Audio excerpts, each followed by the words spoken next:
Oke ya, pagi ya.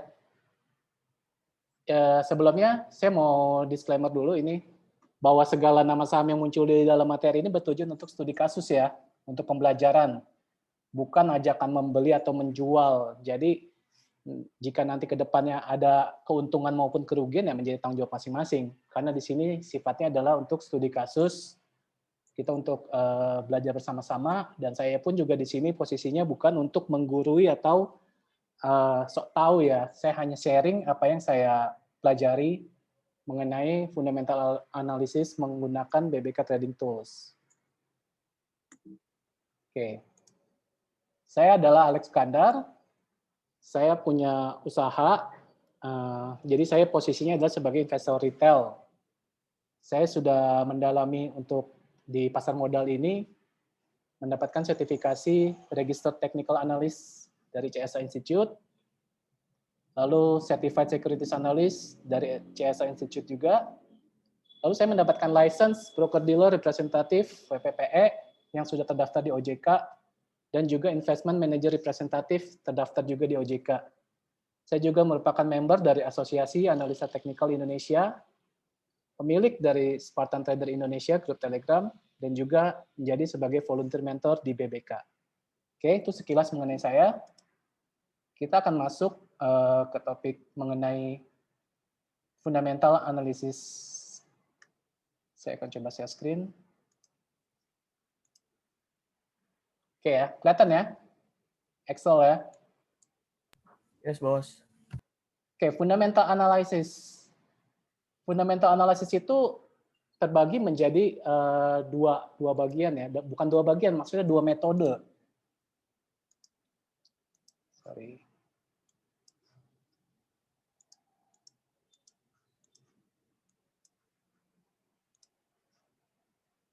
Tampilan layarnya adalah Excel bukan ya, teman-teman?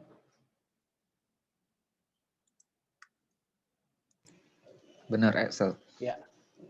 Ya, fundamental analysis ini terbagi menjadi dua metode ya, yaitu pertama top-down analysis dan bottom-up analysis. Kita sekarang bicaranya mengenai top-down analysis, yang bottom-up analisisnya kita pending dulu ya, sementara. Karena sebenarnya bottom-up analysis ini agak jarang digunakan oleh para analis. Nah, kita sekarang fokus di top-down analysis. Top-down analysis ini tahapan-tahapannya adalah sebagai berikut. Sorry, kenapa nggak bisa buka ya? Nah, dari top-down analysis, yang pertama kali itu yang dianalisa adalah urutannya pertama yang paling atas adalah dari makroekonomiknya. Kita menganalisa mulai dari kondisi global makroekonomik ya, kayak kemarin pengumuman GDP, inflasi, tingkat pengangguran, kurs rupiah terhadap mata uang asing. Lalu dari situ semua kita akan menganalisa dengan adanya faktor global dan makroekonomik itu akan mengerucut kira-kira industri apa yang berpeluang dengan adanya kondisi seperti itu. Industri ini bisa kita bicara seperti sektoral ya. Misalnya ya kayak sektor mining, industri mining. Nah, dari industri yang sudah kita analisa ini, nah baru kita tentukan emiten-emitennya yang terhadap yang ada di dalam industri itu. Contoh yang kemarin yang heboh-heboh mulai dari Desember kalau nggak salah, Desember Januari katanya kan gara-gara vaksin, jadi semua maunya industri kesehatan. Karena ada itu, jadi yang perlu kita analisa adalah emiten-emiten yang tergolong dalam industri kesehatan. Terus misalnya lagi mengenai SWF yang akan berpengaruh terhadap sektor infrastruktur BUMN. Nah, kita akan menganalisa fundamentalnya saham-saham dari emiten-emiten yang termasuk dalam infrastruktur BUMN. Seperti itu urutannya dari top down. Jadi makin ke bawah makin mengerucut, akhirnya dapat, misalnya kita sudah punya emitennya, ada beberapa pilihan emiten, lalu emiten itu kita analisa lagi, terbagi menjadi dua, yaitu analisa kualitatif dan analisa kuantitatif. Kualitatif itu lebih kepada ya manajemennya, pemegang saham pengendalinya, apakah dia reputable-nya baik atau enggak. Terus kita lihat good corporate governance-nya, lalu kita lihat analisa bisnis modelnya, lalu kita analisa juga SWOT analysis ya, strength, weakness, opportunity, and threats. Itu bagian dari analisa kualitatif. Nah, lalu ada juga bagian namanya analisa kuantitatif. Kita tidak bicara lagi mengenai kualitatif, karena kita sekarang fokusnya di kualitatif. Kualitatif ini kita menganalisa bisnis valuasinya, lalu ada rasio-rasionya. Nah, ini nanti kita akan fokus ke rasio-rasio. Padahal rasio-rasio itu sendiri ada pengelompokannya, yaitu ada yang namanya rasio likuiditas, rasio aktivitas, rasio profitabilitas, dan rasio solvency. Lalu kita juga bisa menganalisa corporate finance dari segi kuantitatifnya. Dan yang paling utama adalah semuanya itu mengacu kepada financial statement dari setiap emiten yang mengeluarkan laporan keuangan per kuartal ya, setiap 3 bulan sekali yang dilaporkan, wajib dilaporkan kepada Bursa Efek Indonesia. Jadi kita bisa melihat laporan keuangan itu di situs idx.co.id. Nanti dari financial statement itu, kita bisa menganalisa dengan metode vertical analysis dan metode horizontal analysis. Saya ambil contoh. Saya coba share screen lagi.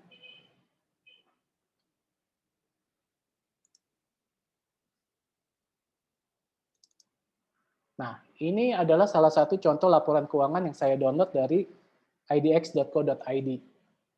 Ini bentuk laporan keuangan. Ini kebetulan saya S1R ya. Ini kalau kita lihat, laporan keuangan itu selalu terdiri dari balance sheet, lalu ini masih balance sheet, lalu income statement, laporan rugi laba, lalu yang terakhir itu adalah cash flow statement, laporan arus kas.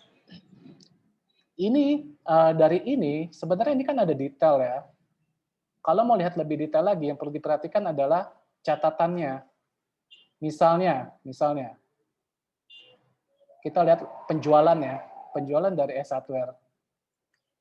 Nah, kalau dari atas kita lihat yang tadi balance sheet, income statement, dan cash flow statement, itu kita melakukan analisanya analisa vertikal. Jadi dari atas ke bawah, nah makanya disebutnya vertikal ya, vertical analysis.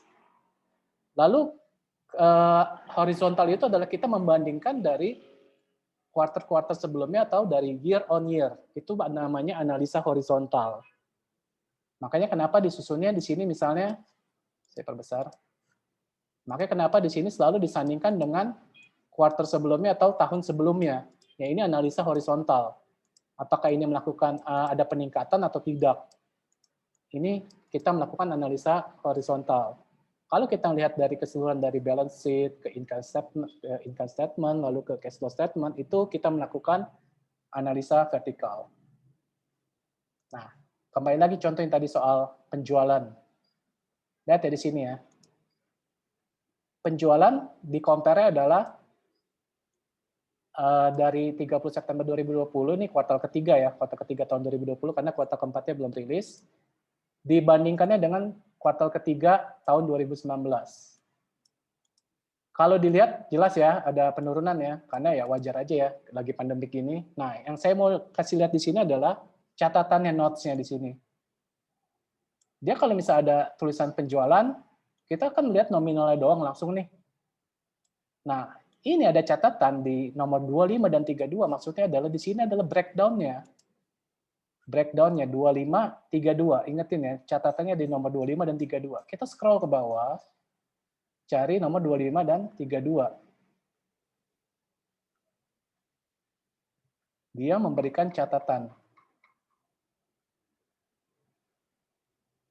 25. Nah.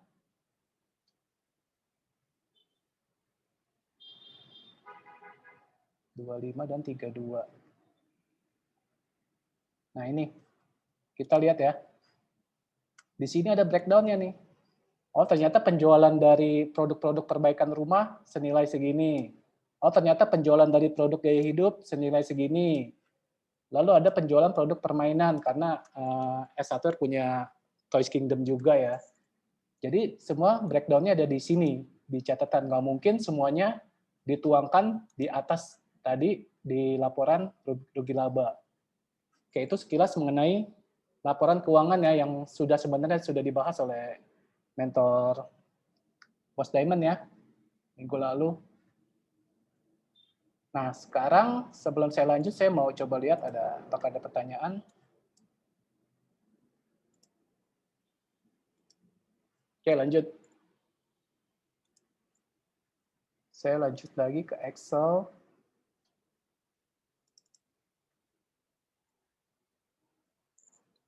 Oke, apakah sudah kembali ke Excel tampilannya? Sudah, Bang. Oke. Sekarang saya mau bicara mengenai tadi ya. Tadi anggap kita sudah menemukan 3 emiten yang kita mau analisa. Terlihat ini sama ya. Kalau misalnya saya coba tambahin info, misalnya saya tambahin info aset.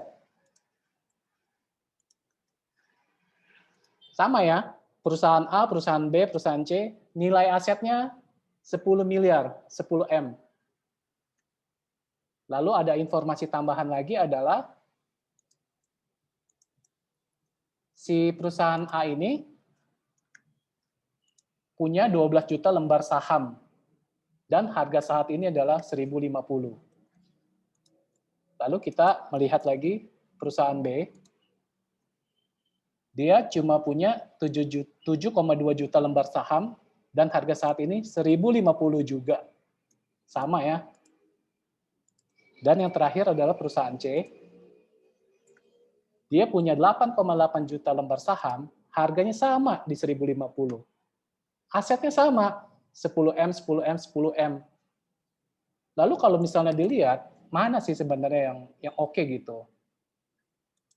Nah, saya pernah waktu itu ya, dulu sekali ya, saya pernah lihat di salah satu pengajaran di YouTube yang katanya kalau mau melihat value perusahaan itu paling gampang adalah tinggal aset dibagi jumlah lembar saham beredar. Jadi saya coba ya, nilai aset kan 10M nih, dibagi, nilai aset 10M,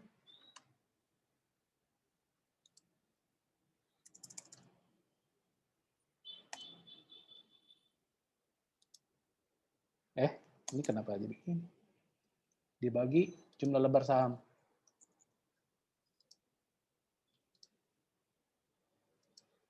$833. Sedangkan harga saat ini 1.050. Kenapa ada metode penghitungan seperti ini? Karena menurutnya dia penjelasannya adalah anggap suatu saat perusahaan itu bangkrut, asetnya jika dikonversi ke dalam jumlah lembar saham, nilainya per lembar saham itu adalah sebesar Rp833. Sedangkan harga saat ini 1.050, yang mana artinya adalah kemahalan. Katanya kemahalan dengan cara seperti ini. Jika kita beli di harga 1.050, artinya harga itu kemahalan harusnya di 833. Artinya kita sudah mengantongi kerugian 20% dengan metode seperti itu. Lalu kita lihat lagi yang perusahaan B gimana sih dengan metode yang sama.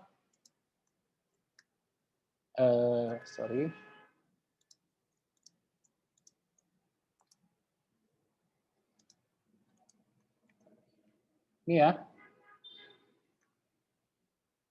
Kalau di perusahaan yang B, harga setelah aset dibagi jumlah lembar sahamnya ternyata adalah 1.389. Artinya masih ada spread 32 ya. Lalu perusahaan yang C itu gimana? Dengan metode yang sama. Ternyata harganya adalah 1.136. Nah, dari ketiga ini, kira-kira menurut teman-teman mana yang baik? dengan menggunakan metode seperti ini.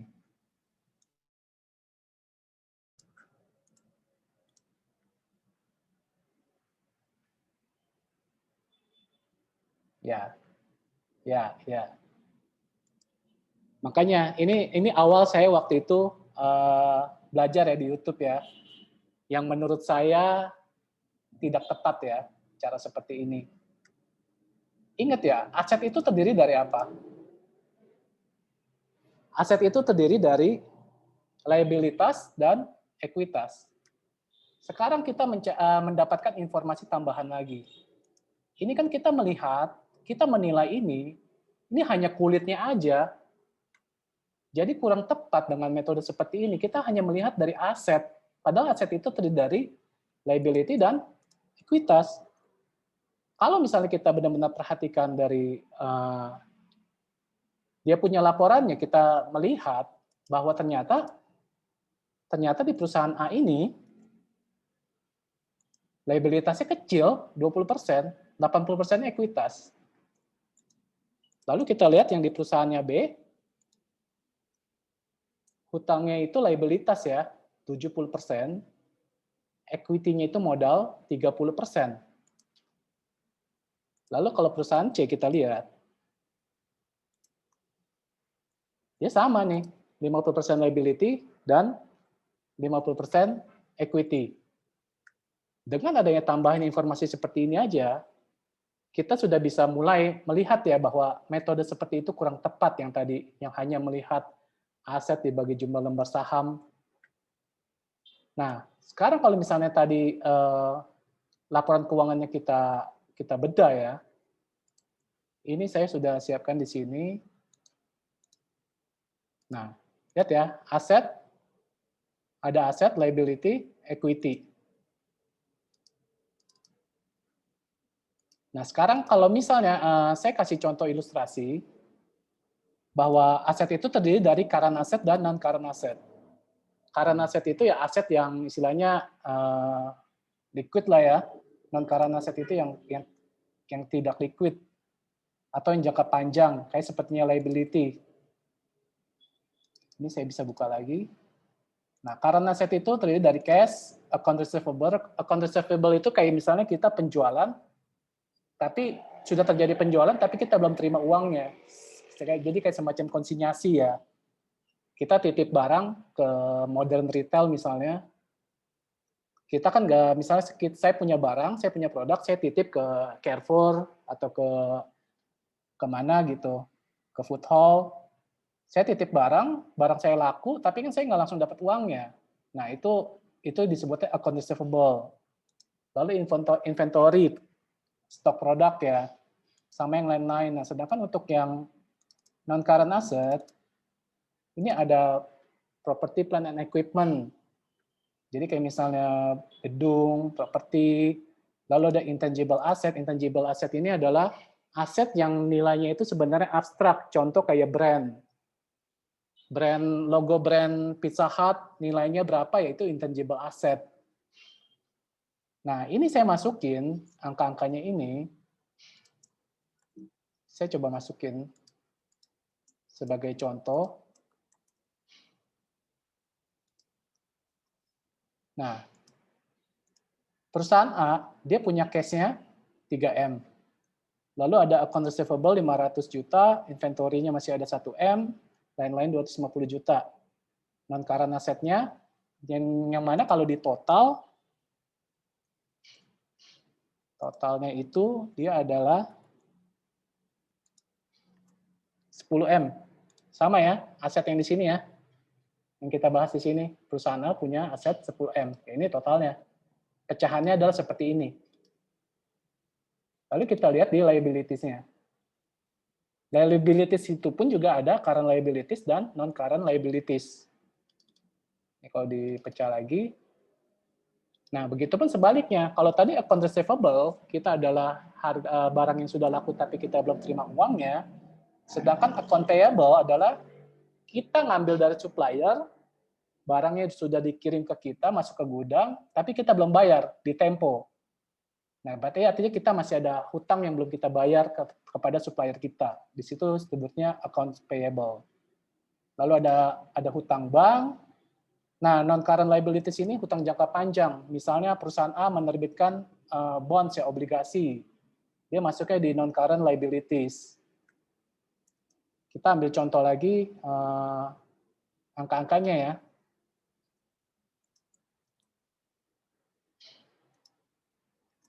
Nah, dapat angkanya. Jadi, di sini ada equity, ada modalnya, dia 8M. Kalau dihitung, liabilities totalnya kan tadi kan 2M, equity-nya 8M. Jadi, secara strukturnya,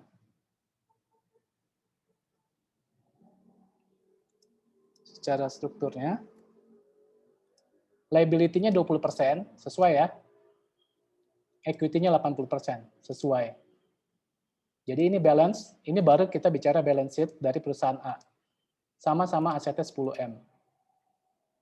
Sampai sini ada yang mau ditanyakan?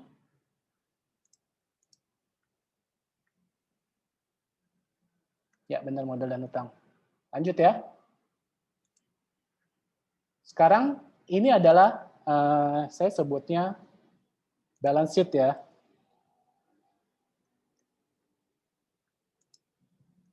Ini balance sheet.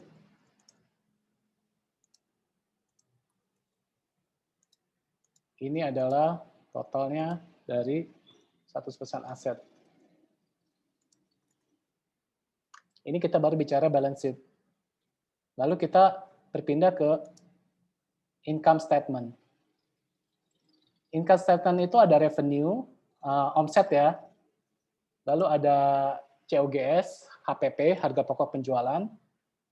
Dari situ dapat yang namanya gross profit. Saya ambil contoh lagi angka-angkanya.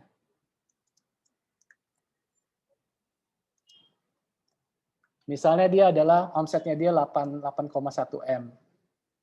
HPP-nya 3,8M. Profit kotornya itu 4,3M. Ini baru profit kotor. Masih ada yang namanya operating expense, yang hasilnya itu adalah nanti sebagai operating income. Itu disebutnya EBITDA. Ini saya masukin angkanya. Nah, EBITDA itu earning before interest, tax, and depreciation amortization. Nah, di sini adalah yang namanya depresiasi. Depresiasi dari perusahaan, baru dapat yang namanya EBIT. Earning before interest and tax. Interest ini adalah hutang ya, bunga hutang yang tadi. Hutang dari bank ataupun hutang dari yang obligasi. Lalu ada pajak tentunya. Nah, ini kalau di total dapat net profitnya atau net income-nya yaitu sebesar 2,3M. 2,3M ini masuk ke bagiannya dari equity ini. Nah, biasanya yang dari net profit inilah yang dibagi untuk dividen dan sisanya menjadi laba ditahan, retain earning. Kita sudah membahas dua sisi ya, dua sisi dari financial statement, yaitu balance sheet dan income statement dari perusahaan A. Lalu kita sekarang berpindah ke arus kas, cash flow statement. Cash flow statement itu terdiri dari operating cash flow, investing cash flow, dan financing cash flow. Operating cash flow itu adalah arus kas yang terjadi transaksinya karena untuk kepentingan operating. Jadi ada yang namanya, kita kan tadi kan retail ceritanya terjadi revenue, terjadi penjualan sebesar 8,1M. Padahal yang cash yang kita terima dari customer nggak 8,1M, karena kan ingat tadi kan ada accounts receivable yang belum dibayar, yang sistem konsinyasi. Jadi ini saya coba masukkan angkanya.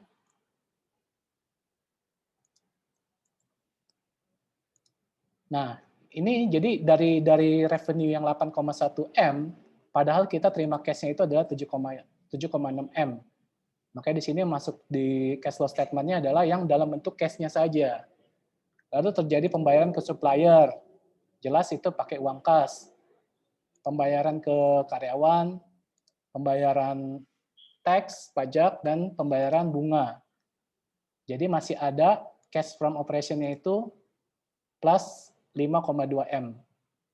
Itu baru dari operating cash flow. Ada yang namanya dari investing cash flow. Misalnya kita mau beli properti baru untuk nanti perluasan usaha. Lalu ada misalnya ada akuisisi dari fixed asset. Nah, inilah investing cash flow ini yang biasa disebut sebagai capex ya, cash from investing. Ini angkanya saya coba masukin. Ternyata 1 M nih pengeluaran kas untuk investing. Lalu ada yang namanya financing cash flow. Financing cash flow ini adalah arus kas yang keluar berdasarkan untuk aktivitas financing, yaitu pembayaran dividen dan pembayaran pinjaman uang ke bank. Yang mana totalnya itu di sini angkanya saya coba masukin adalah, ingat ya semua angka di sini hanya ilustrasi untuk memudahkan saya memberikan contoh. Nah, lalu kita hitung closing cash balance-nya. Closing cash balance-nya adalah tadi operating cash flow kan plus nih 5,2. Sorry. Saya ulang. Tadi kan operating cash flow kan ini masih ada plus 5,2 M. Lalu dikurang dengan untuk investing cash flow, lalu dikurang lagi 1,25 M untuk financing cash flow. Sisanya itu adalah 3 M. Kalau kita lihat di sini, 3M di sini sama dengan cash yang ada di aset, 3M. Hasilnya sama, 3M. Ini baru kita bahas dari company A ya. Sampai sini ada yang mau ditanyakan sebelum saya lanjut lagi?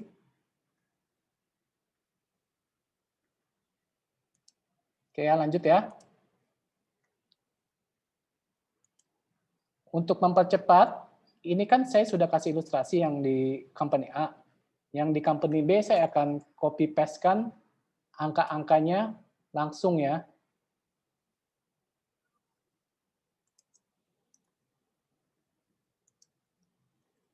Ini untuk yang aset company B. Sorry. Salah paste. Nah. Lalu ada juga income statement yang ada di perusahaan B. Lalu cash flow statement yang ada di perusahaan B.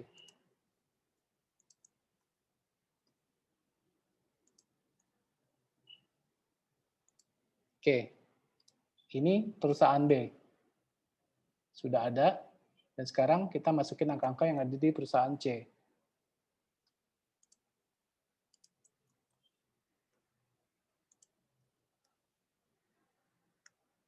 Aset perusahaan C, lalu liabilities perusahaan C, kemudian masuk ke income statement.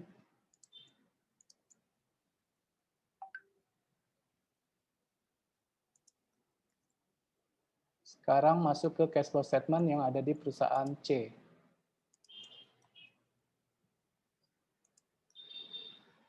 Nah, ini sudah lengkap semua. Kalau diperhatikan, masing-masing perusahaan baik itu A, B, ataupun C, dia ada mengeluarkan dividen ya. Cash dividen yang di perusahaan A 1,2 M, yang di B 72 juta, yang di C 176 juta.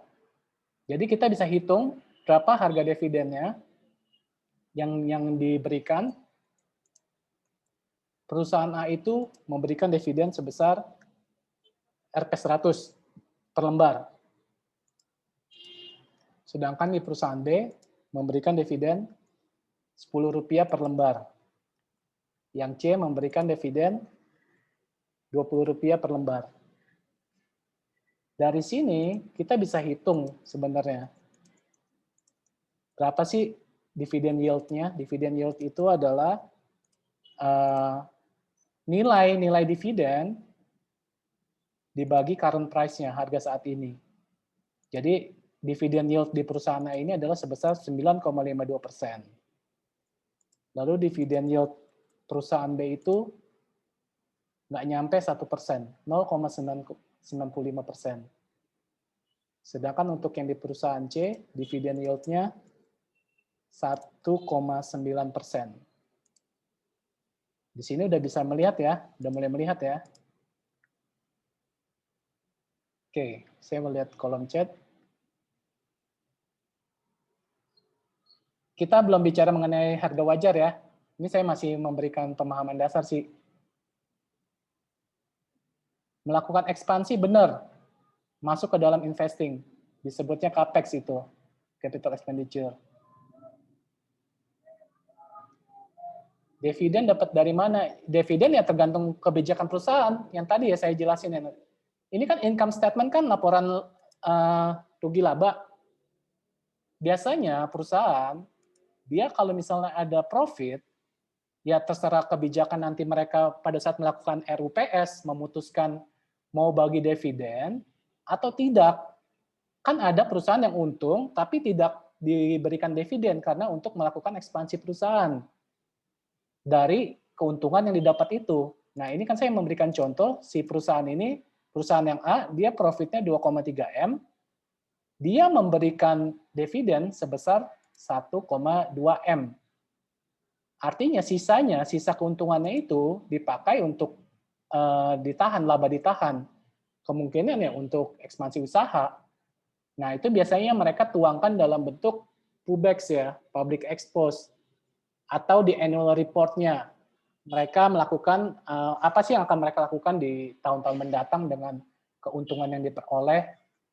Jadi bisa dihitung seperti ini ya, kurang lebih saya coba masukin lagi.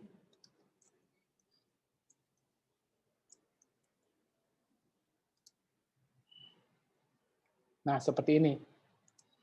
Dividen payout ratio-nya adalah 52%. Ini maksudnya adalah yang tadi ya, keuntungan dia 2,3 M, 52,17%-nya dikasih dalam bentuk dividen.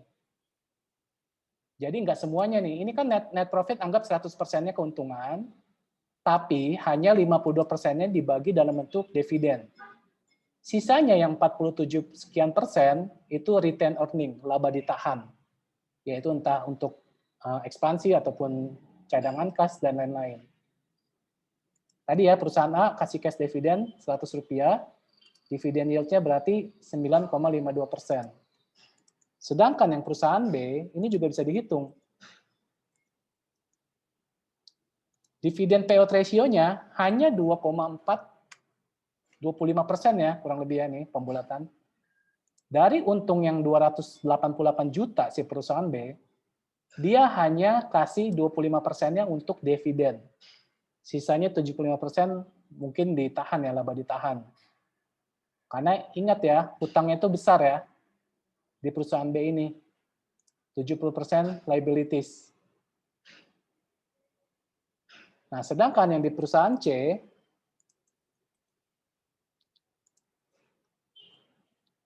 dividen payout ratio-nya lebih kecil lagi, 16%. Padahal tadi untungnya 1,1 M, tapi dia hanya mengeluarkan dividen 16%-nya aja dari keuntungan itu. Oke. Apakah ada regulasi yang mengatur tentang pemberian dividen? Pemberian dividen itu biasa dituangkan pada saat perusahaan melakukan IPO. Itu menjadi targetnya mereka. Misalnya mereka pada saat IPO, mereka mengeluarkan, kami akan mempersiapkan 40% dividen payout ratio. Nah, biasanya mereka tuangkan dalam bentuk IPO ya, dalam bentuk prospektusnya. Dividen yield. Dividen yield itu nilai dividen dibagi harga saat itu. Dividen yield itu nilainya, ini kan cash dividennya Rp100 per lembar. Nah, 100 dibagi harga saat itu. Harga saat itu kan di sini 1.050. Makanya di sini saya tulis juga ya, dividen yieldnya 9,52%. Oke ya. Nah, dari financial statement yang sudah kita konversikan ke dalam sini, balance sheet, income statement, dan cash flow statement, kita baru masuk yang namanya perhitungan rasio. Ingat yang tadi soal rasio ya, ada liquidity, activity, profitability, solvency. Dari data-data ini, kita bisa menghitung rasio-rasionya. Yang pertama adalah, saya coba hitung untuk yang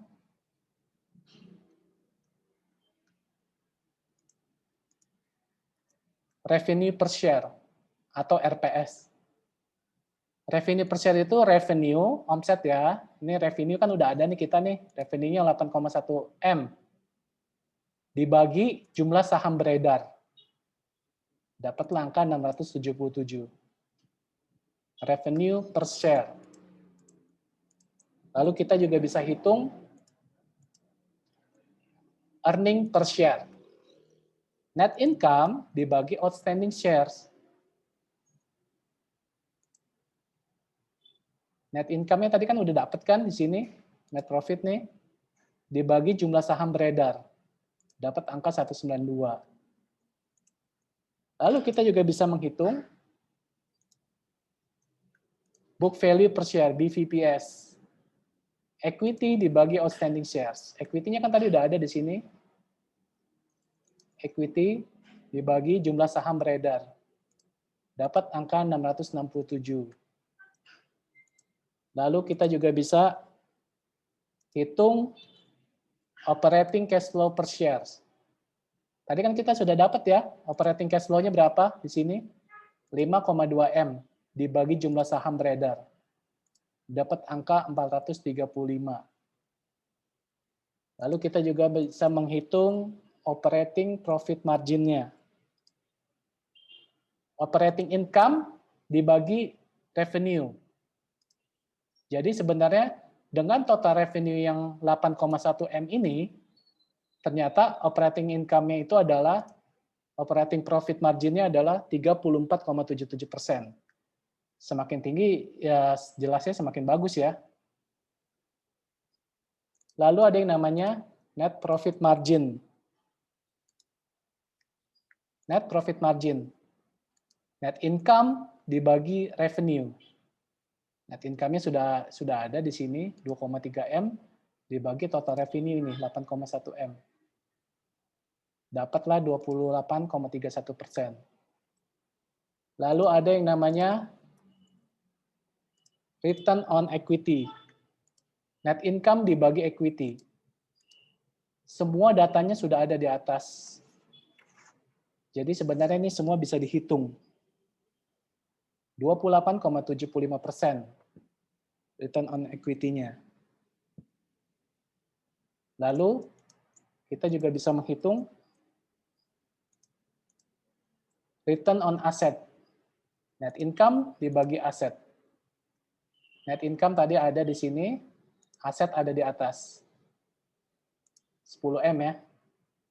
Semua sudah bisa dihitung dengan data-data yang ada di atas. Lalu adalah kita bisa menghitung debt equity ratio. Ini yang rasio hutang ya. Semakin kecil ya semakin bagus hutangnya, berarti kecil. 0,19 di bawah 1 itu bagus ya. Tapi ingat, perbankan kita nggak bisa melihat DER. Karena perbankan uang nasabah yang disimpan di catatannya ke dalam bentuk DER. Jadi jangan heran kalau di emiten perbankan DER-nya pasti tinggi-tinggi. Tapi bukan berarti mereka hutangnya banyak ya, tapi karena itu pencatatan uang nasabah dicatatkan dalam bentuk DER di sini. Total debt dibagi equity. Ini kecil banget ini hutangnya, 0,19 rasio DER-nya. Lalu kita juga bisa menghitung yang namanya current ratio rate, atau biasa disebut CRR. Ingat ya, di sini kita bisa dapat semua ya. Current asset dibagi current liabilities. Saya lihat kolom chat dulu.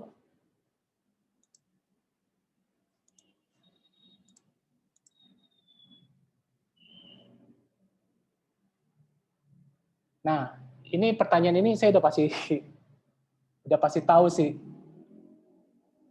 Pak Alek, bisa nggak kita dapat contoh Excel ini? Saran saya, lebih baik ditonton diulang-ulang, terus dicatat sendiri ke Excel sendiri. Karena itu satu-satunya cara saya untuk memahami sesuatu. Jadi lebih baik nanti dinonton diulang-ulang, saya akan berikan recordingnya, jadi bisa dipelajari sendiri.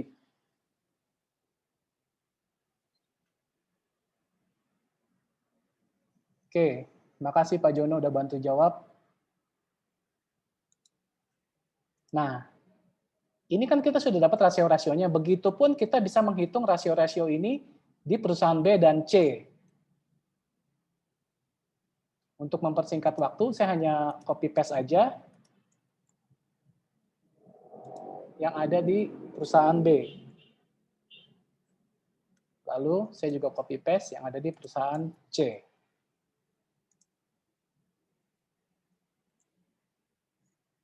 Sudah dapat ya? Ini kita bisa bandingkan perusahaan A, B, dan C. Ingat ya, ini kan kita sudah hitung rasio-rasio, sebenarnya ada banyak rasio. Tapi saya kenapa menghitungnya ini?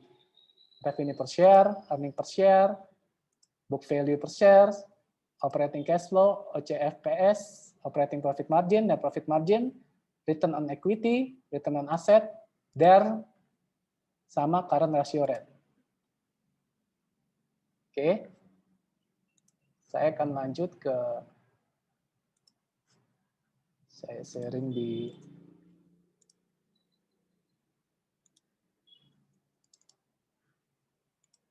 inilah bot BBK di Telegram. Jadi di Telegram ini ditanamkan bot yang dibikin oleh Kwasun. Kita tinggal ketik aja FA misalnya GGRM. Keluar ini semua. Lihat ya. Di sini ada kolomnya dividen. Ini saya highlight. Ini kan tadi kita sudah bahas kan ya. Ini dividen kita bahas nih. Ini dari tahun 2015 sampai tahun 2020 periodenya. Lalu RPS ini tadi kita tahu ya, revenue per share ya. Nah, soal TTM dan EPS, ini kan ada RPS, ada EPS sendiri kan tadi earning per share, tapi ada EPS-nya yang TTM dan forward. Ini nanti akan saya bahas. Forward dan TTM apa bedanya sih? Lalu tadi kita juga tahu ya, book value per share ya, pemahamannya gimana, operating cash flow per share-nya, perhitungannya gimana, tadi sudah kita bahas, operating profit margin, OPM, net profit margin, NPM, ROE, return on equity, ROA, return on asset, DAR, debt to equity ratio, dan CRR, current ratio rate. Jadi kenapa tadi saya hanya menghitung rasio-rasio itu, dan rasio-rasio itulah yang tertuang di dalam bot fundamental BBK. Nah, yang atasnya ini apa paling atas? Yang paling atas itu dia adalah EPS TTM. TTM itu adalah trailing 12 month, nanti saya akan jelaskan. Di sini juga ada growth rate-nya. Ini adalah EPS. Kalau yang EPS yang 2015 sampai 2019, ini adalah actual. Sedangkan untuk yang 2020-nya karena belum ada Q keempatnya belum rilis, jadi dia pakai metode penghitungan TTM, trailing 12 month. Ini adalah annual, secara annual yang atas. Sedangkan panel tengah, ini adalah per kuartal. Jadi sekarang saya harap teman-teman, terutama teman-teman di BBK, jadi udah tahu ya cara ngebaca dari bot yang komennya FA, nama saham. Jadi bisa lihat. Jadi udah tahu apa itu revenue per shares, apa itu earning per shares, apa itu book value per shares, semua ada perhitungannya. Dengan bot fundamental ini jelas mempermudah kita membacakan informasi yang ada di saham-saham. Oke, saya balik lagi ke Excel.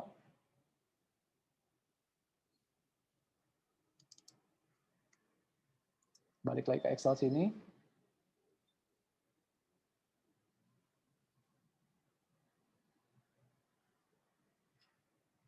Nah, ini saya tambah bikin sheet baru. Saya mau menjelaskan mengenai...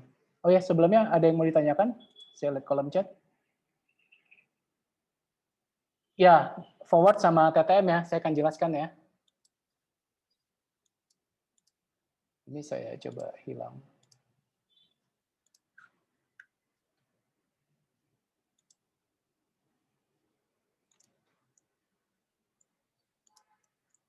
Sebentar.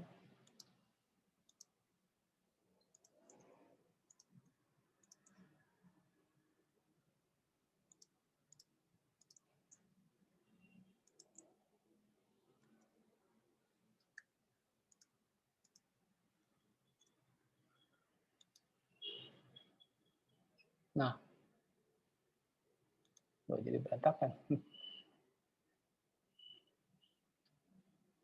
Oke.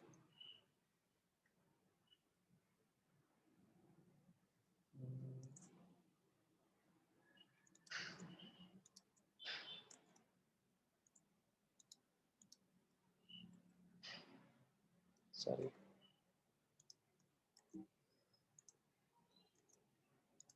Oke, ini contoh ya.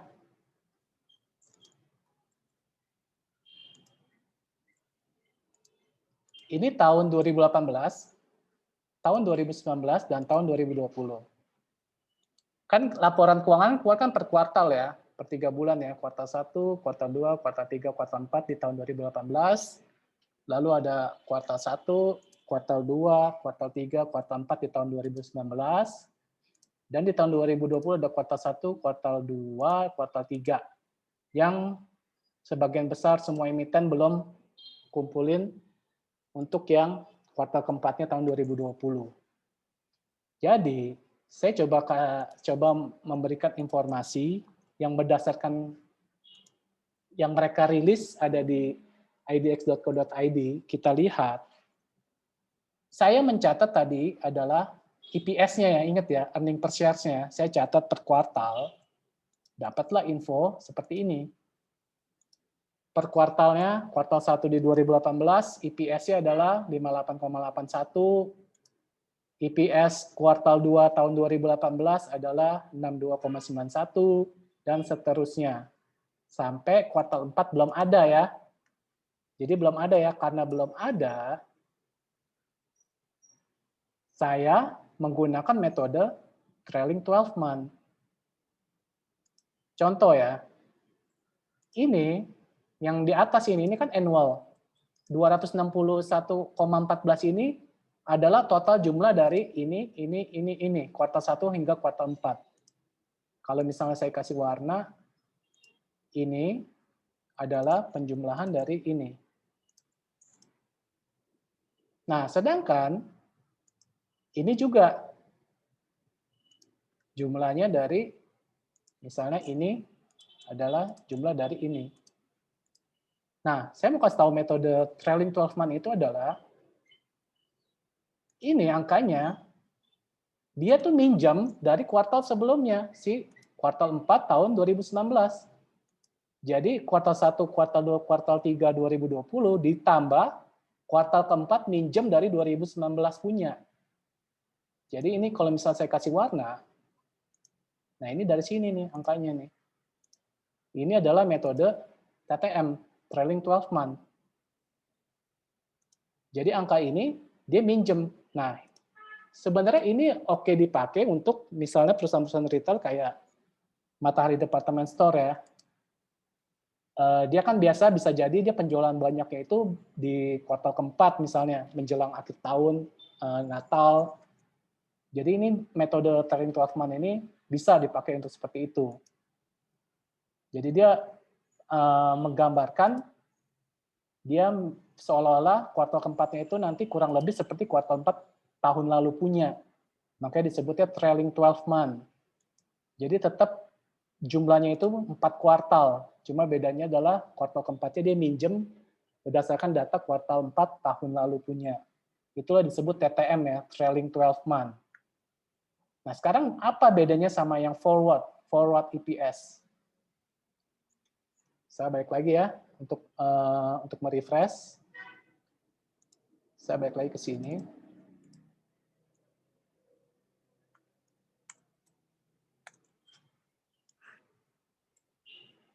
Saya di sini ya, ingat ya. Ini padahal datanya sama-sama EPS ya. Cuma bedanya adalah yang satu pakai metode forward, yang satu pakai metode TTM ya.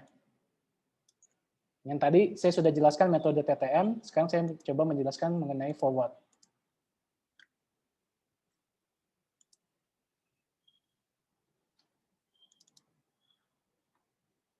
Nah, ini tadi metode TTM. Nah, sekarang kalau forward itu lebih kepada semacam perkiraan forecasting, di mana adalah Q4 ini merupakan rata-rata dari Q1, Q2, Q3 dari 2020. Contoh saya misalnya pakai average.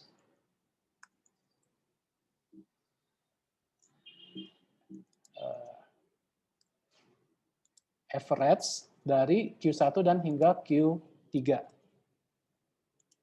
Nah, muncullah angka 38,54 ini. Q1 dia 66,85, Q2 16,51, Q3 32,25. Ditambahin, dibagi 3, dapatlah angka ini. Jadi dia pakai average. Makanya disebutnya nanti jumlahnya yang di atas tahun 2020 adalah penjumlahan dari Q1, Q2, Q3, dan Q4 hasil average. Ini adalah metode forward. Jadi yang ini metode forward EPS, yang ini adalah metode TTM EPS. Sampai sini ada yang mau ditanyakan?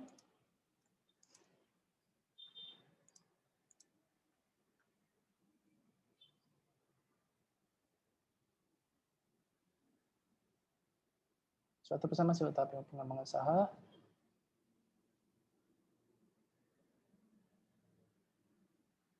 Oke, ini pertanyaannya tampung dulu ya. Belum ke sana ya, nanti ya.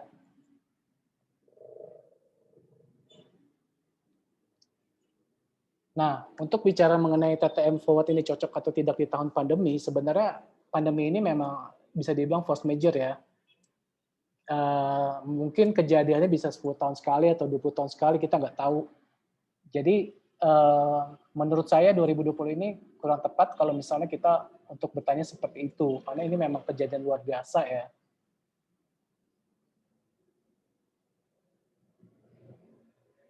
Untuk perusahaan retail gimana? Ya, itu makanya kembali lagi sebenarnya saya lebih suka sebenarnya pakai data langsung real Q1, Q2, Q3 tanpa perlu melihat forward-nya atau tanpa perlu melihat TTM-nya. Saya lebih suka melihatnya seperti itu sih, pribadi ya. Jadi memang masing-masing aja, cuma memang untuk menggunakan baik TTM atau forward ini hanya membantu forecasting-nya aja. Hanya membantu forecasting kita melihat secara tahun menyeluruhnya seperti apa. Jadi kayak misalnya nanti nih, anggap misalnya Q3-nya pun juga belum ada ya. Anggap misalnya. Anggap Q3-nya pun juga belum ada. Ini saya kosongin. Q4-nya belum ada. Yang namanya metode trailing 12 month, dia minjem Q3-nya tahun lalu punya juga. Ini saya kasih warna yang sama. Nah, dia minjem juga gitu. Nanti misalnya Q2-nya anggap juga belum rilis nanti. Ini saya balikin. Ya, dia pinjam Q2-nya yang tahun lalu punya. Makanya disebutnya trailing 12 month. Trailing. Jadi kurang lebih seperti itu.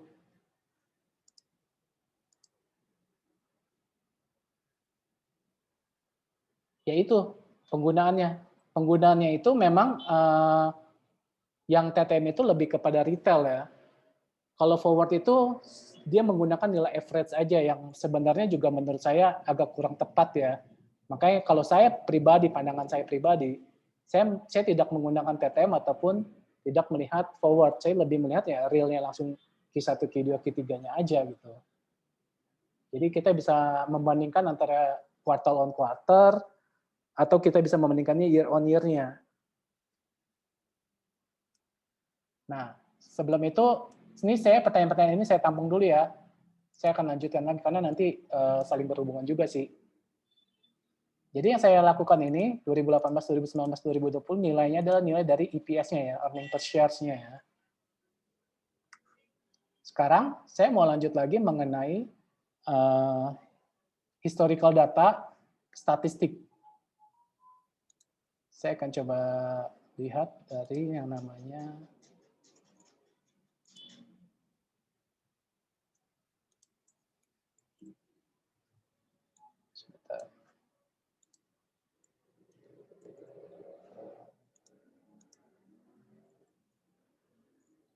Nah, anggap dia punya PE ya. PE itu price per earning per shares. Saya balik lagi ke sini ya, ke financial statement. Ada satu rasio lagi. Ada satu rasio lagi yang namanya PE ya.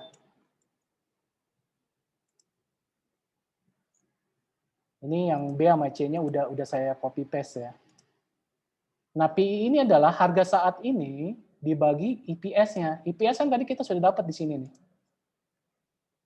EPS dari perusahaan A kan 192. Kalau PE ratio itu harga saat ini dibagi EPS-nya. Harga saat ini kan tadi kan semua perusahaan sama ya, 1050 ya, 1050, 1050. Dibagi EPS-nya, dapat yang namanya PER, 5,48. Perusahaan B PER-nya 26,18, perusahaan C 8,40. Ada yang bilang kalau misalnya PER-nya itu adalah anggapannya gini, jika kita mau invest ke dalam satu perusahaan, PER-nya ini adalah lamanya jumlah tahun kita BEP-nya, balik modalnya. Artinya semakin kecil PER-nya, semakin bagus, semakin cepat kita balik modalnya. Kayak misalnya perusahaan B ini PER-nya 26,18 ini tinggi banget PER-nya. Secara nggak langsung misalnya kita invest di perusahaan itu 26 tahun kita baru BEP. Begitupun yang C, ini PER-nya 8,4. Kalau kita lihat di sini tiga perusahaan ini secara PER-nya yang paling kecil memang perusahaan A ya. Lalu secara rasio-rasio pun saya melihatnya perusahaan A jauh lebih bagus ketimbang B dan C. Kayak misalnya ini hutangnya kecil 0,19. Yang ini hutangnya dua kali ya. Ini 0,8. Yang ini yang terbaik yang A. Nah, kembali ke soal price to earning ratio. Nah, ini saya tadi barusan di sini kopas adalah saya mencatat pergerakan saham company A, PE-nya dari minggu 1 ke minggu ke 52, artinya ini 1 tahun ya, pergerakan 52 minggu. Kan yang namanya PE itu tadi apa sih? Price, harga saat itu dibagi earning per share. Berarti kan harga ini kan berubah-berubah tiap hari, tiap minggu kan berubah, bergerak ya. Nah, saya coba mencatat itu misalnya, pergerakan PE-nya saham itu dari minggu ke-1 sampai minggu ke-2 selama 1 tahun, saya catat nih, 3,81, 4,01, minggu ke-5-nya 4,55, selama 52 minggu, itu kurang lebih 1 tahun ya. Kalau misalnya dihitung, dia ada yang namanya min. Min itu ya average ya, pergerakan tengah-tengahnya ya. Jadi nilai rata-rata dia selama 52 minggu, dapatlah angka min-nya, garis tengahnya. 5,15. Lalu, saya mau mencari nilai standar deviasinya. Standar deviasinya dia itu hitungnya pakai, kalau di Excel saya pakai rumus ini ya, STDF ya. STDV. Ini ada rumusnya, standar deviasi di Excel, ya tinggal dari minggu ke-1 sampai minggu ke-52 aja. Sampai ke sini. Nah, dapatlah angka 0,95. Artinya apa? Kalau misalnya STD-nya +1 standar deviasi, Ya berarti ini tinggal ditambah aja dari min-nya, dari nilai tengahnya, ditambah 1 standar deviasi, dapat 6,11. Begitupun untuk misalnya standar deviasinya plus 2, yang ini ditambah lagi, ditambah 1 lagi dari standar deviasinya. Begitupun sebaliknya, kalau misalnya dia standar deviasinya minus 1, berarti dari min-nya, dari garis tengahnya,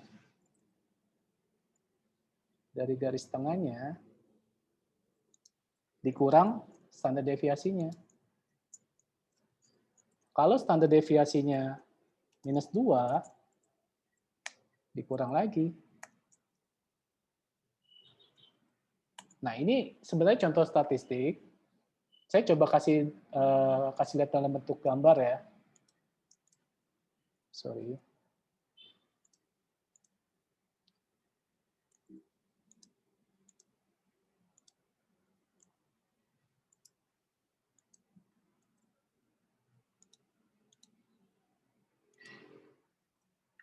Nah, dapatlah grafik seperti ini.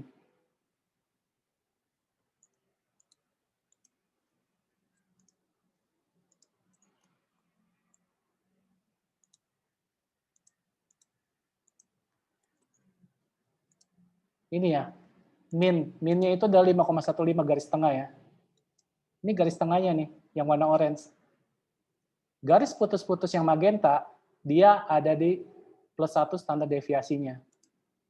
Yang garis merah putus-putus, dia adalah plus 2 standar deviasinya. Begitupun yang di bawah. Artinya apa? Ketika pergerakan PE-nya dia, ini kan pergerakan PE ya, yang tadi ya, price dibagi earning per shares. Jika harga saham itu misalnya, saya coba kasih highlight, jika misalnya pergerakan PE-nya saham itu berada di bawah 2 standar deviasinya, ini kan lagi di minus 2 standar deviasi, artinya dia punya peluang untuk kembali ke garis tengahnya. Min ini adalah garis tengahnya. Garis tengah dari statistiknya dia, pergerakan PE-nya dia. Kemungkinan untuk balik. Begitupun ketika dia berada di plus 2 standar deviasinya, kemungkinan dia akan balik ke garis tengahnya lagi. Min-nya. Jadi ini bisa dipakai sebagai apakah PE-nya dia sudah ketinggian atau masih kerendahan untuk kembali ke min-nya ini. Standar rata-rata tengahnya. Ini adalah PE ya, pergerakan PE. Nah, sekarang saya mau share lagi yang ada di tadi ya, buat Telegram ya. Saya akan share. Ada yang namanya band GGRN, kita lihat. Nah, inilah yang ada di buat fundamental BBK. Ini adalah dari pergerakan PE-nya ya. Ini garis tengahnya tadi, min-nya, garis tengahnya. Ini adalah yang magenta di atas 1 standar deviasi, dan garis merah yang kedua di atas adalah plus 2 standar deviasi. Begitupun yang bawah. Hijau ini artinya dia minus 1 standar deviasi, yang bawahnya lagi yang putus-putus adalah minus 2 standar deviasinya.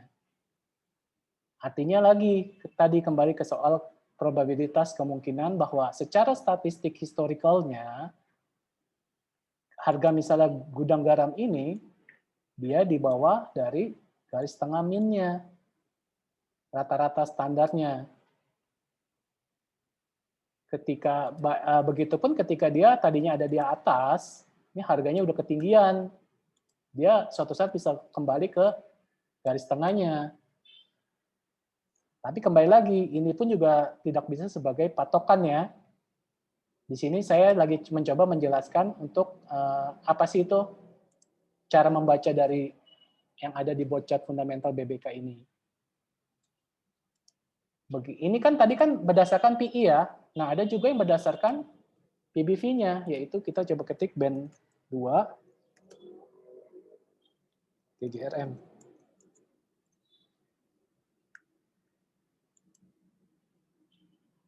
Nah, ini berdasarkan PBV. Ini statistik historical berdasarkan PBV-nya. Kalau tadi berdasarkan PI, kalau ini berdasarkan PBV-nya. Sampai sini ada yang mau tanyakan?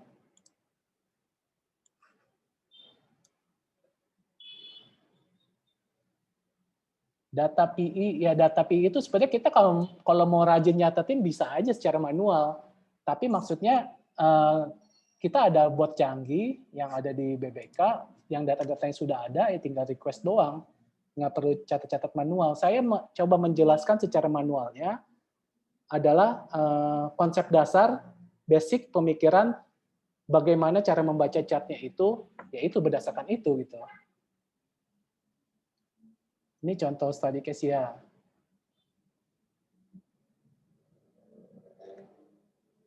Oke ya. Nah, udah langsung ada yang request loh. Price bergerak setiap hari, earning hanya quarterly. Ya, betul.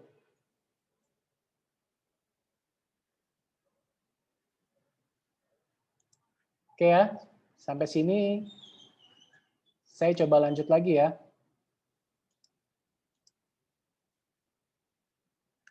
Masih ada yang mau ditanyakan nggak sampai sini?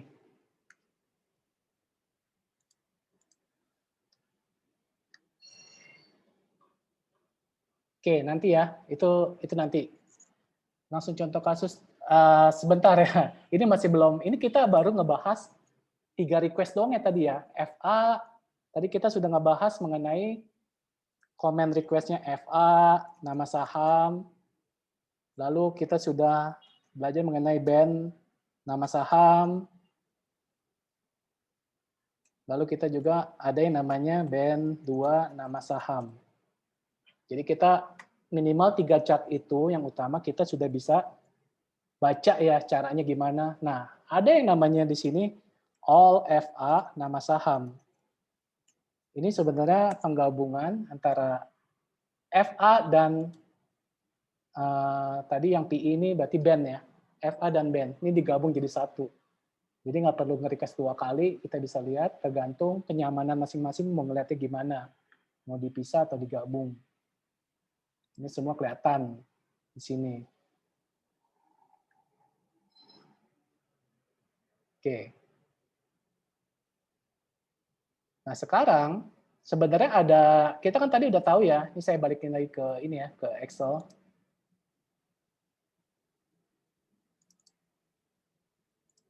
Tadi kan kita udah lihat beberapa rasio-rasio ini ya. Ingat ya, ingat yang perlu kalian teman-teman pahami bahwa ini yang kita bahas dari tadi itu baru sebagian kecil ya dari fundamental analisis ya. Kita tuh dari tadi cuma ngoprek-ngoprek di sini doang. Padahal ada bagian yang penting itu ya kualitatifnya. Maka ini kenapa berdiri sejajar antara kualitatif dengan kuantitatif. Ini harus dianalisa juga. Yang tadi kita bahas nih hanya sekedar angka-angka yang dari sini doang, sebagian kecil. Gitu. Jadi saya minta teman-teman juga jangan langsung memutuskan investasi berdasarkan ini lebih murah, ini harganya lagi under value, karena hanya dari satu sisi doang. Enggak ya, jangan, kalau bisa jangan. Jangan langsung mengambil keputusan berdasarkan satu sisi. Minimal, buat fundamental BBK sudah mengcover kita, membantu kita, memudahkan kita, mempercepat kita menganalisa dari sisi yang kuantitatifnya. Dari sisi sini kita sudah dipermudah banget.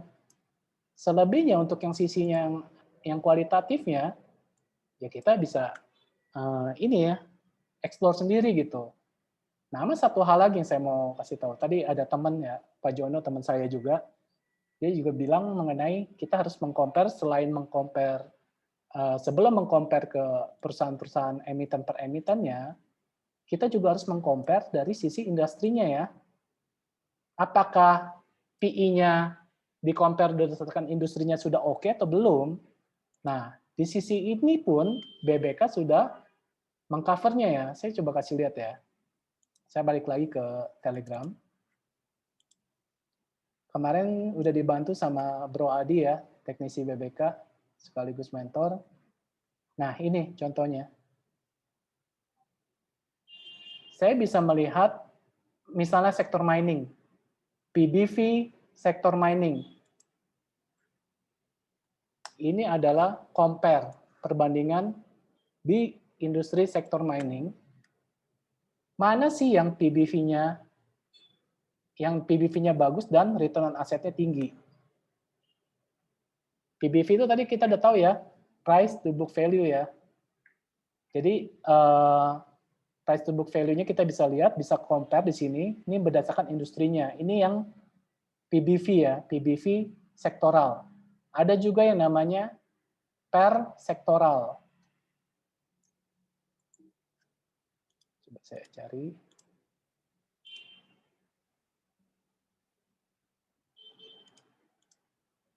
Nah, ini nih. Misalnya ini ada per, coba lihat kita mining ya.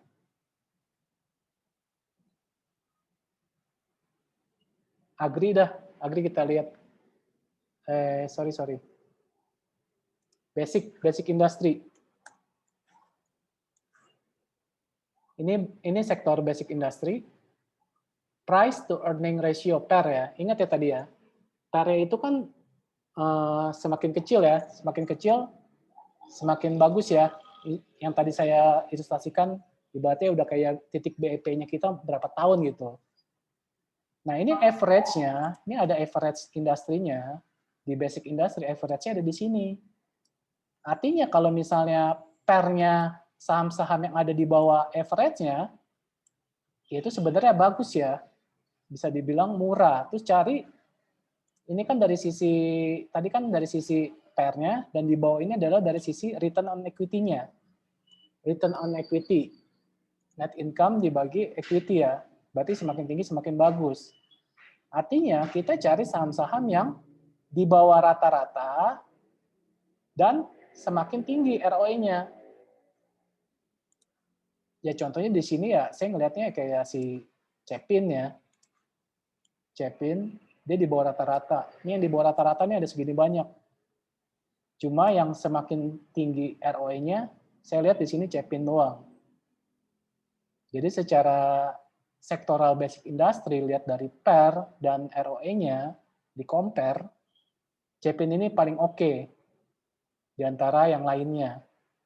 Kayak pure dia ROE-nya tinggi, tapi dia PER-nya di atas rata-rata industrinya.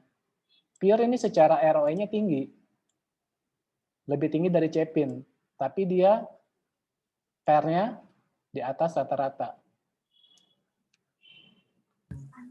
Semua sektornya udah saya tarikin, Bang. Oke, thank you, Bro Adi. Semua sektor sudah ditarikin. Ya, ini sebenarnya data ini yang paling susah dicari. Tapi ini sudah disediakan oleh BBK, dan ini tidak perlu di-request setiap hari ya. Karena ini per kuartal. Kalau perlu request-nya per kuartal aja. Nggak perlu per hari ini. Ya, ini bisa lihat nih, ini bisa list industri. Ini agri, ini sektor agri. Ini sektor agri, kita bisa cari lihat perbandingan yang ROE-nya tinggi dan PER-nya kecil, PER-nya rendah. Yaitu area-area sinilah. Nah, seperti itu. Oke, masih ada yang mau dipertanyakan sebelum lanjut lagi? Kategori saham-saham under value. Ya itu dia. Kita nggak bisa ngelihat dari itu ya. Hanya itu aja dari sisi kuantitatifnya. Oke, saya lanjut lagi mengenai screening. Saya balik lagi ke Excel.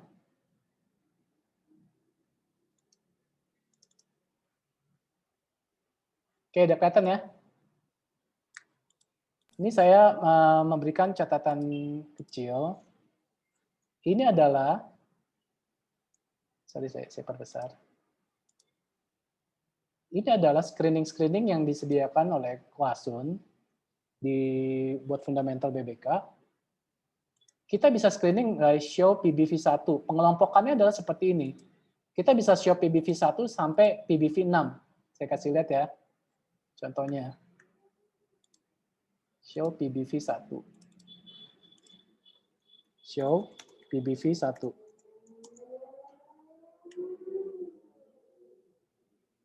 Nah ini saham-sahamnya yang muncul adalah yang PBV-nya di bawah 1. Kita bisa request dari PBV1 sampai PBV6. Nah, pengelompokannya itu berdasarkan apa sih? Yaitu yang tadi yang saya bikin catatan khusus untuk mempermudah. Nah ini, kalau PBV1 adalah saham-saham yang PBV di bawah 1. Kalau pakai komennya show PBV2 adalah saham-saham yang PBV-nya berada di range antara 1 sampai 1,25. Begitupun PBV3 range-nya 1,25 sampai 1,5 dan seterusnya. Kwasun selain bikin show PBV 1 sampai 6, ada juga bikin show DER 1 sampai DER 4. Jadi kita bisa explore mana sih saham-saham yang hutangnya rendah, mana aja sih saham-saham yang hutangnya tuh rendah. Kita pakai show DER 1. Coba kita lihat lagi ya. Show DER 1.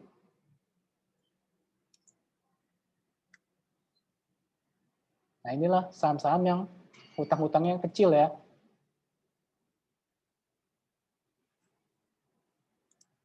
Lalu kita bisa lihat lagi,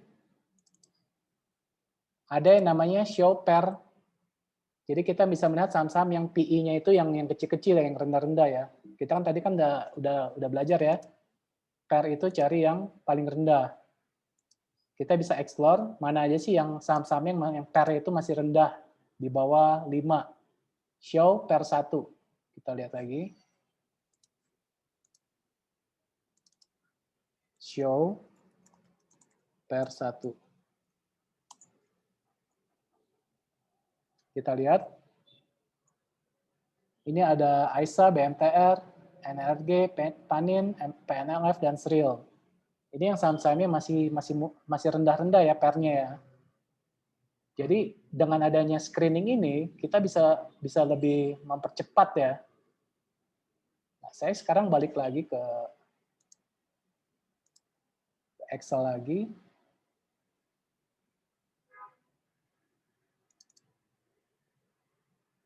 Nah, ingat ya, kenapa tadi kita melakukan screening yang misalnya DRR rendah, yang PER-nya masih kecil, yang PBV-nya masih bagus, itu kita ketahui secara nggak langsung kita melakukan metode yang bottom up analysis. Dengan adanya screening di bot BBK, kita bisa tahu nih saham-saham yang misalnya tadi PER-nya masih kecil, masih sedikit. Tapi kita lihat lagi dari PER yang kecil-kecil itu, apakah bagus industrinya? Bagaimana secara makroekonomiknya secara global? Mendukung atau tidak?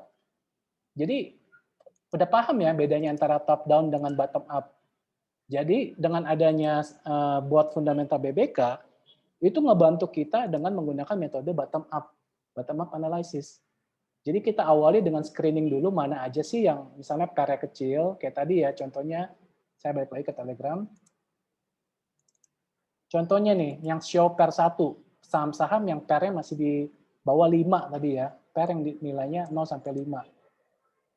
Kita lihat di sini ada AISA, BMTR. Tapi kan kita nggak langsung percaya begitu aja bahwa ini oke layak untuk investasi. Enggak kan. Kita harus ngelihat lagi tadi, sektor industrinya mendukung nggak dengan keadaan makroekonomi global saat ini. Lalu laporan keuangannya apakah benar masih ada cash-nya gimana, arus kas-nya? Bagus nggak? Net income-nya gimana? Berapa persen dari revenue-nya? Bagus nggak? Jadi jangan cuma ngelihat, wah ini di bawah PER-nya ini di bawah 5, masih bagus nih, masih murah. Langsung invest.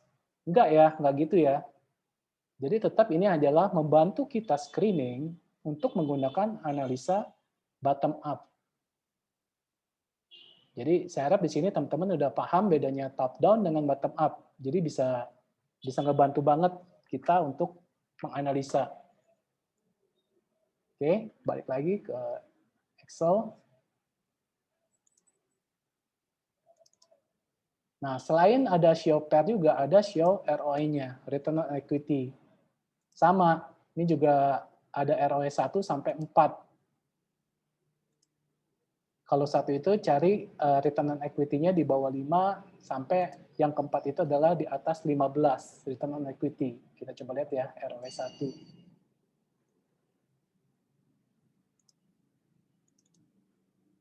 Show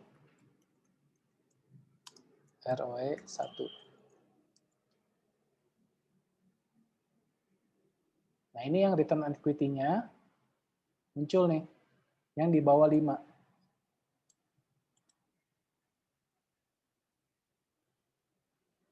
Sekarang balik lagi ke Excel.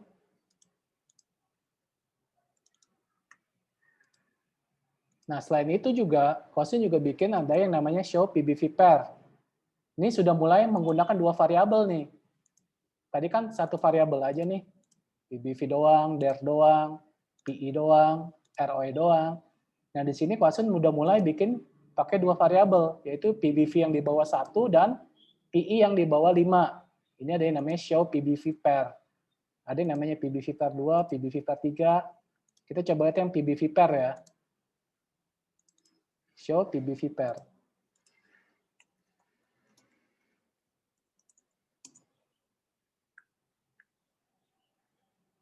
Nah, inilah muncul BMTR, NRG, Panin, PNLF, dan SRIL. Sudah menggunakan 2 variabel. Lalu ada juga yang namanya show umum. Ada yang umum, ada yang umum 2. Ini sudah menggunakan beberapa variabel lagi nih, makin banyak nih. PI-nya di bawah 15, ROE-nya di atas 14, hutangnya kecil, dan liquid. Nah, yang umum 2, ini hanya beda dari parameternya aja, tapi secara variabelnya tetap ya, sama. Ada juga yang namanya Asun FA ya, kalau Asun pakai nama sendiri ya. Seperti umum 2, namun ditambahkan jadi lebih ketat lagi nih filternya nih. Ada penurunan harga 90 hari terakhir. Coba kita lihat ya, umum dan Asun FA.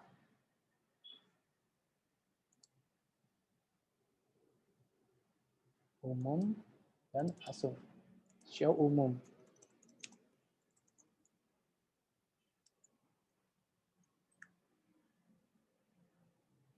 Nah, dia keluarnya dalam bentuk CSV nih.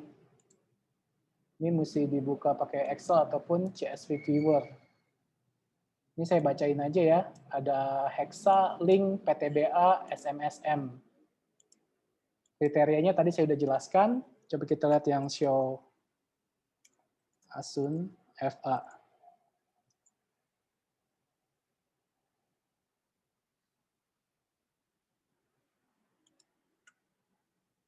Ini juga sama dalam bentuk CSV.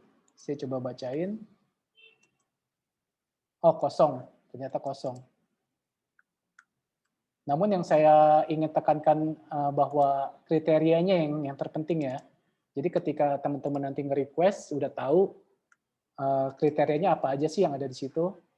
Ini nanti catatan ini akan saya share di Room Neo ya, biar bisa teman-teman juga bisa simpen. Atau nanti saya minta tolong Bro Adi untuk dipin juga di bot room fundamental, mungkin berdampingan sama komen botnya. Jadi nggak kemana-mana, bisa gampang carinya dua-duanya. Ini saya coba screenshot dulu, saya simpan.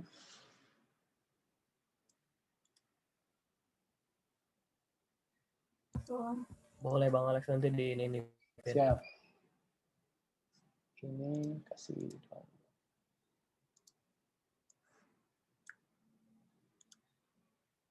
Oke. Nah, lalu ada juga yang growth ya. Ini berdasarkan kriterianya aja sih sebenarnya. Jadi mempermudah kita filter. Yang penting saya berharap teman-teman di BBK udah tahu, jadi ketika melakukan screening explore ini, yang teman-teman lakukan itu sebenarnya adalah melakukan analisa bottom up. Itu. Sampai sini ada yang mau ditanyakan? Saya baca kolom chat.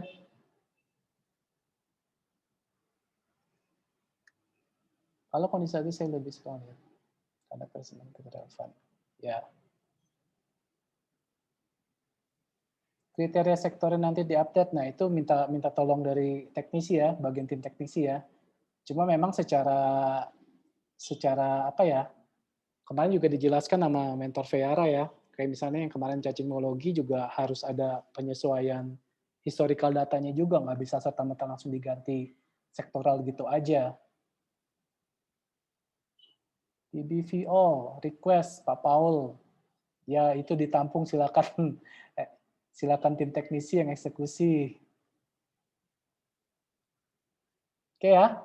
Jadi sekarang saya rasa teman-teman semua udah tahu, udah paham begitu nge-request yang ada komen-komen yang ada di buat fundamental, sudah tahu cara bacanya, sudah paham apa aja kriterianya, dan yang paling penting adalah pemahaman mengenai bahwa tidak bisa langsung dipercaya dengan angka-angka begitu saja, karena sebagian yang kita bahas di sini adalah sebagian kecil dari sisi fundamental analysis.